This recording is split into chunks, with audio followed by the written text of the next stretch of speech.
भोपाल की रतन कॉलोनी में एक दर्दनाक करंट हादसा हुआ जिसमें 4 लोग हाई टेंशन लाइट की चपेट में आ गए। यह घटना उस समय हुई जब झांकी का माइक बांधने के लिए कुछ लोग एक इमारत पर चढ़े थे। हाई टेंशन लाइन के संपर्क में आने से जोरदार धमाका हुआ जिससे यह हादसा हुआ। स्थानीय लोगों ने तुरंत पुलिस और फायर ब्रिगेड को सूचना दी। मौके पर पहुंची पुलिस और फायर ब्रिगेड की टीम ने घायलों को जिला अस्पताल पहुंचाया। डॉक्टरों के अनुसार 4 में 2 घायलों की स्थिति अभी भी गंभीर बनी हुई है। स्थानीय बजरंग दल के कार्यकर्ताओं का कहना है कि इस क्षेत्र में कई बार ऐसे हादसे हो चुके हैं। उन्होंने बताया कि कई बार प्रशासन को आवेदन देने के बावजूद इस समस्या का कोई समाधान नहीं हुआ है। उनका कहना है कि हाई टेंशन लाइन के नीचे की कॉलोनियों में सुरक्षा मानकों का पालन नहीं हो रहा है, जिससे यह हादसे बार बार होते हैं। प्रशासन की उदासीनता। क्षेत्र के निवासियों का कहना है कि इस समस्या को लेकर कई बार MPEB मध्य प्रदेश बिजली बोर्ड को भी अवगत कराया गया है, लेकिन अभी तक कोई ठोस कदम नहीं उठाया गया है। स्थानीय लोगों ने प्रशासन से इस दिशा में तुरंत कार्रवाई करने की मांग की है ताकि भविष्य में ऐसे हादसे ना हों। ये इन लोगों ने अपने बिल्डिंग से उस पर तार फेंक दिया है ना, जबकि वो बिल्डिंग कम से कम 20 से 25 फीट के दूरी पे है। इन लोगों ने तार फेंकने से हादसा हुआ। सर लगातार जो है इस तरह की घटनाएं आम बढ़ती जा रही हैं। खास तौर से अगर बात करें रतन कॉलोनी की, पिछले बार से अभी तक जो है लगभग 8 आदमी मर चुके हैं उसमें। वो देखिए, मरने वाली बात तो हम लोगों के बस में ना आते हैं। हम लोग आए दिन नोटिस देते रहते, जिनका भी हमें क्लियरेंस कम मिलता है उनको हम आए दिन नोटिस देते रहते, उनको समझाते रहते कि भैया ये इसमें इतना पावर है, 1,32,000 केवी लाइन है, इससे इतनी दूरी बनाए रखे। पब्लिक मानती नहीं है। अभी हाल फिलहाल में MPEB क्या काम कर रही है इस तरह की घटनाओं को रोकने के लिए? इसको रोकने के लिए देखो, शासन स्तर का काम है।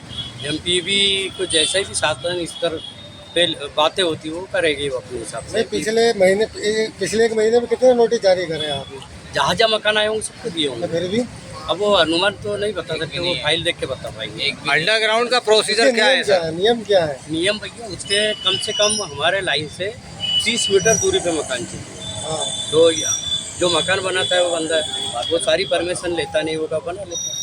तो ये तो फॉल्ट कॉलोनाइजर का है ना, क्योंकि प्लाट तो कॉलोनाइजर ने काटे हैं। गलती बिल्कुल उनकी ये तो फिर MPEB उस टाइम एक्शन क्यों नहीं लेती? MPEB ने उस टाइम लिया होगा, है ना, लिया होगा उसने, ऐसा नहीं कि नहीं छोड़ा होगा। कनेक्शन भी तो आप ही ने लोगों ने दिए हैं। नहीं, कनेक्शन हम लोगों से नहीं मिलता है। हम 1,32,000 वाले। हाँ, नहीं तो नॉर्मली MPEB जब देती है तो फिर हाई टेंशन को भी लेके देती है। नहीं, हाई टेंशन में ये मामले ही नहीं जाते आपके कि कोई, जैसे हमारा जो इलेक्ट्रिक इंस्पेक्टर है वो कोई नहीं।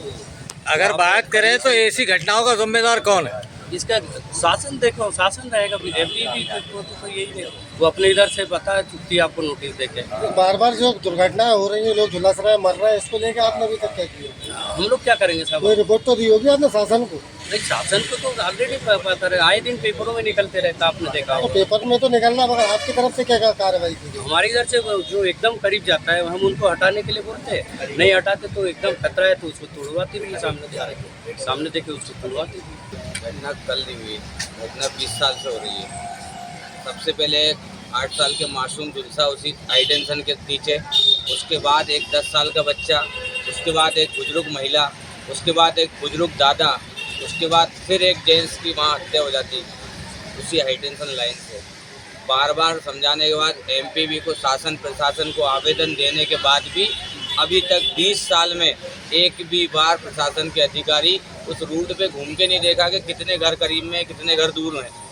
बात कर रहे थे नोटिस देने की, एक घर में भी नोटिस नहीं है। यदि इनसे कहा जाता है कि इसकी जिम्मेदार कौन है तो पल्ला झाड़ के बाहर हो जाते हैं।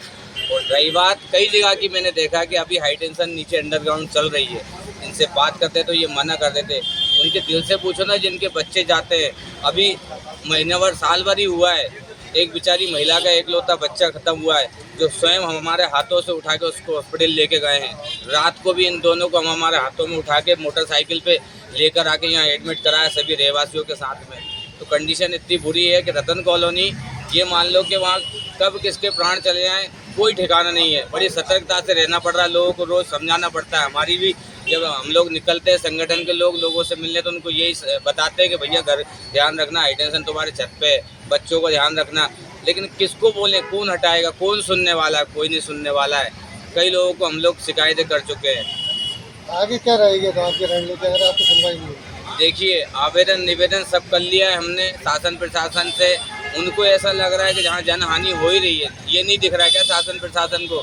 पूरे एमपी के अंदर सोशल मीडिया के माध्यम से, आप लोगों के चैनलों के माध्यम से शासन प्रशासन के अधिकारियों को पता है, राजनेताओं को पता है कि यहाँ क्या हो रहा है।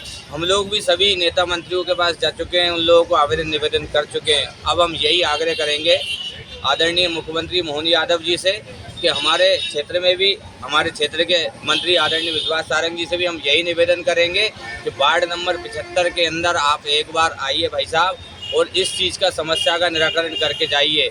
और हो सके तो हम आपके साथ में, पूरा समाज रहता ही है आपके साथ में, आपके साथ सहयोग में, ये हाई टेंशन लाइन वहाँ से हटना चाहिए। कहीं ना कहीं रोज़ डबका लगा रहता है कि फ़ोन नहीं जा रहा वहाँ से कुछ हादसा, क्योंकि कई मकान तो ऐसे हैं कि 5-5 फीट नीचे झूल रही है। जब बारिश होती है तो नीचे चिड़चिड़ाहट की आवाज़ ज़मीन पे आती, नंगे पैर वहाँ खड़े नहीं हो सकते, उसके नीचे रोड बना हुआ है, लोगों का आवागमन है।